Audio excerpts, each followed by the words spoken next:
If somebody's just starting the process of divorce, from your experience, what would be your advice to them on how to mentally, like with the conflict resolution, right? How not to escalate that and to keep calm, even if the other person might be, combative. Well, if you're going into litigation, the first thing you got to do is find a lawyer that suits your personality. Mm-hmm. And there are all kinds of different divorce lawyers out there, and they are, and you need to interview people and find the lawyer that whose personality works with you. Yeah. And you don't necessarily want a junkyard dog lawyer, somebody who's just totally adversarial and it's no holds barred. That those lawyers are good for some things and Yeah. not so good for other things. In terms of your own personal space, um, I recommend number one, go out. You got to get therapy right now. Mm. Find a good therapist who can help you work through all the emotions and all the bitterness and all that stuff. Don't screw around with that.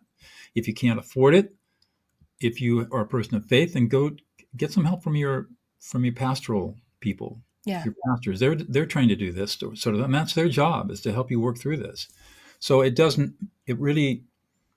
really important that you find outside help to deal with all of the strong emotions that come up.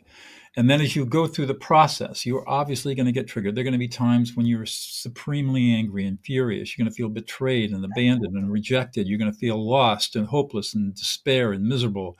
And you're going to be anxious and worried, and you're going to be disgusted.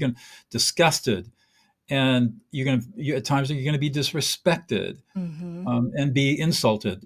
All this it's going to happen. Trade. Yep. It is going to happen. So the Mm-hmm. way you deal with that is you learn how to name the emotions that you're feeling in the moment. This is part of what I teach. Mm-hmm.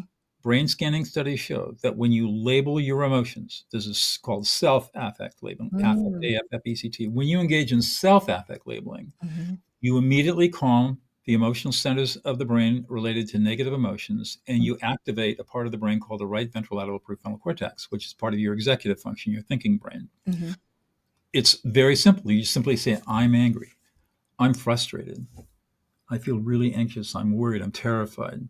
I'm so pissed off I could put my foot through a wall. I feel completely abandoned, betrayed, and rejected, and I'm alone. Mm-hmm. And I'm miserable and depressed and upset and stressed. And I'm embarrassed and humiliated.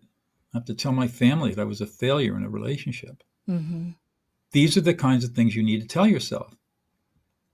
And later on, we can talk about how you use this on other people, like your ex or your children. But for starters, learn how to affect label your own emotions.